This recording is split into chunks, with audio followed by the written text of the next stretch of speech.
Thank you, Teresa. We'll go ahead and get started. I'm going to call up out of order House Bill 263, Representative Wadsworth.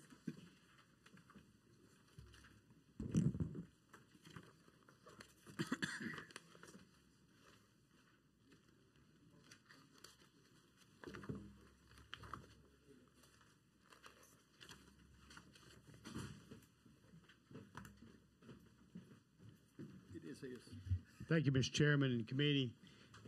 Currently, the law in Alabama is that a detention center, DOC jails, have the authority to ban prison, to define what is prison contraband and to impose penalties for people who try to introduce those items into a DOC jails. And what this bill does, there's one area that is a gap area. It's a DYS and statewide detention centers dealing with juveniles. Currently, there's a problem that of either parents, some people are connected with DYS, and people bringing in contraband such as controlled substances, cell phones, cigarettes, into a DYS facility. Currently, the introduction of contraband into a DYS facility or a statewide detention center is not a criminal act, and all they can do is just take it away from it. And what this bill does, it adds Department of Youth Services and statewide detention centers to the definition, and it allows them to define what is contraband, and it also criminalizes it just like DOC and in jails. And this will help reduce criminal activity and the introduction of drugs into the DYS, into juveniles. I appreciate you bringing this bill. I've read this bill, and it's something that's needed. And if there's any questions from members of the committee, Representative Morris. Thank you. So this is for juveniles, right? That's correct, and also the DYS facilities. So right now we don't have anything that defines contrabands for juveniles. That's correct, and actually under the DOC and also jails, they have the right to define, contraband. So right now, and this does not change that. So if we have a 16-year-old in juvenile, I visited a juvenile facility, and they already have them like classified, right? So you have different classifications of juveniles. You go in, they classify them by their shirts. Some have on red shirts. That might mean they're extremely bad. Green shirts might mean they are mild. Yellow shirts might mean that they, on borderline. So for me, when I saw that, I was like, okay, you got young adults, and you already separated them and put them in classification, and you telling me instantly that I'm at the highest level of being bad.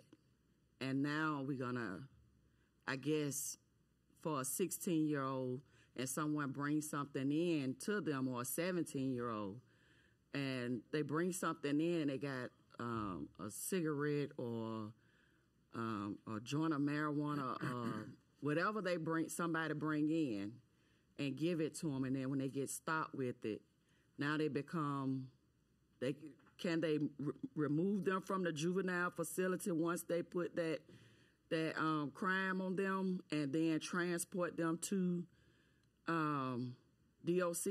I think they have the option of treating them as an adult in certain circumstances or not, just like the current law is. And in this particular case, it's not just the juvenile that's in there, it's also parents or people who bring contraband into the facility. There's nothing to criminalize the bringing in a cell phone, bringing in a meth or marijuana into a facility. Yeah, I get the person that's actually bringing it in and giving it to them. Mm-hmm. But if we're going to take a 16-year-old without understanding their background, their conditions, the things that they're coming through, and then when someone, a negligent adult, brings something in, whether it's their parent, a friend, or another officer, because we know correctional officers have been at a high peak of cell phones.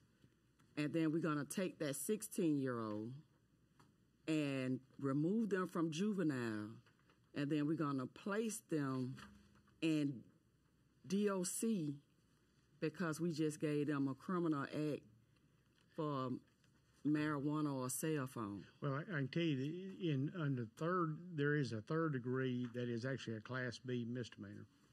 You know, under the Class 1, which is the Class C felony, let me tell you what it says on it. Deadly weapons, instrument, or tool that's brought in is a Class C felony. And then under Class B, it's narcotics and drugs. They can be, but it's up to, they can be charged as adult, or they can be kept as a juvenile also. That's up to the district attorney in that particular county. Okay, I just don't understand how we gonna, with the juveniles, how we about to, they already set up and they're supposed to be correcting them, but now we're gonna add something that's gonna possibly send a 16-year-old or 17-year-old to prison from juvenile facility, which is supposed to be correcting them. But I'll stand down. And I'll mention this, is that they're actually, according to this statute, they're required to give them notice of what is defined as contraband, and they have to either know it or we know that they're gonna know it. We know that speeding and running a red light is against the law, but they 16-year-olds and they 15, and we roll back and think about when we was 15 and 16, if somebody would put some of these things in our place. But again, I'll just see you a little later. All right, Representative Bedsole and then Representative Estes. Yes, Mr. Chairman, thank you. And I just wanted to bring up, and perhaps Representative Morris, maybe to alleviate some of your concerns, perhaps, or maybe not, that there are some crimes under our Alabama Criminal Code that there are automatic adjudication. If a juvenile commits those crimes, that they automatically are charged as an adult. I don't think these offenses here, as it relates to contraband, are going to be those kinds in which that there'll be an automatic adjudication. So I think that to the point of what we're trying to accomplish here is the control of contraband in any detention facility is crucial. Not so much that we look at it from a legal standpoint of another way to charge an individual with a crime, but is the safety of the facility. The DYS facilities, no different than any of our detention facilities for adults, have a tremendous responsibility to maintain the safety of those that are inside their facility. And contraband is a really dangerous threat. Recently speaking to one of the supervisors that has been in corrections in my facility for about 25 years, he told me, he said, at one time when we used the term contraband, we wholeheartedly always meant tobacco. It was usually cigarettes or cans of smokeless tobacco.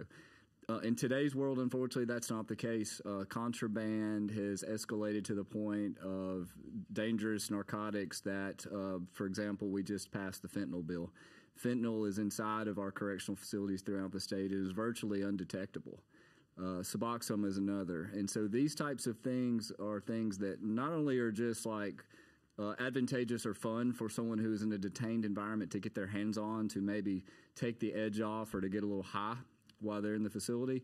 These are things that are absolutely killing our inmates. And as someone who is in charge of running a correctional facility, we do everything we can to keep that out. And so to have a facility or a group of people that don't have the ability to control what contraband is, which is a huge piece of that safety and security piece. So I hope that maybe knowing that not everything is automatically adjudicated to the adult system is helpful, but I see this as a preservation of life need here, that we've got to be able to control what gets in there to keep that out of the hands from people from dying that are inside of our correctional facilities, to include the DYS facilities.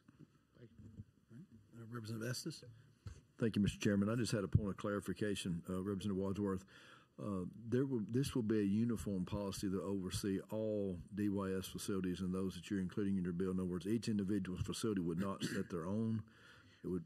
Well, I may have to ask that question. I think it would be exactly the way DOC does, and jails now they define what is Across the board. Yeah. Okay, thank you. And I'll mention this. Years ago, I used to be opposed to. You'd have telephones or cell phones.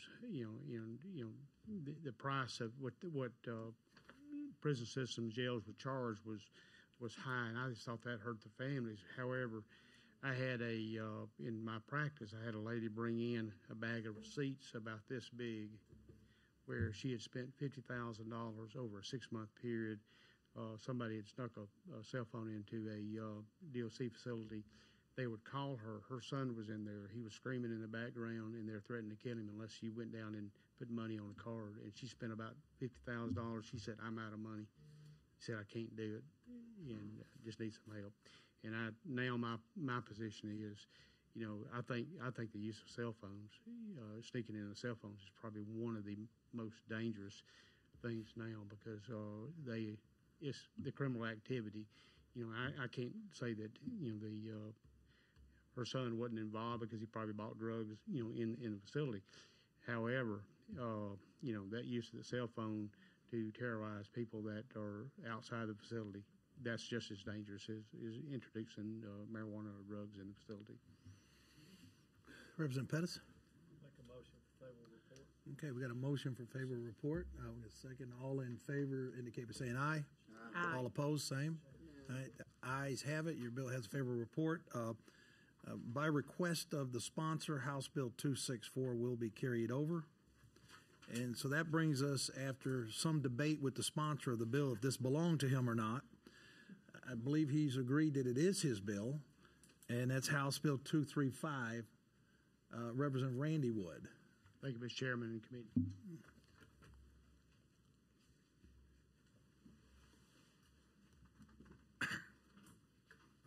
Mr. Chairman, that's the only mistake I ever made.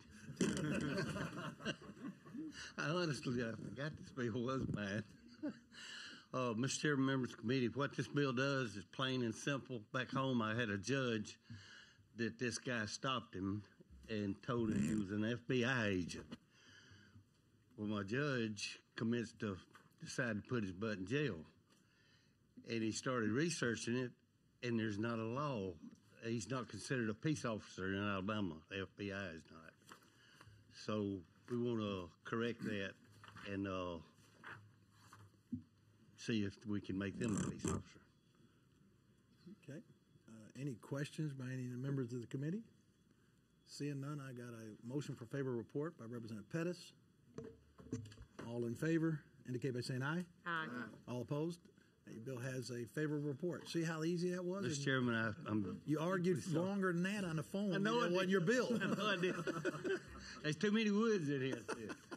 Thank you, Mr. Chairman. And I apologize for calling you out. I think that will end our business here today. I got a motion by Representative Pettis to adjourn. All in favor indicate by aye. All opposed, ayes have it. We are adjourned. All right.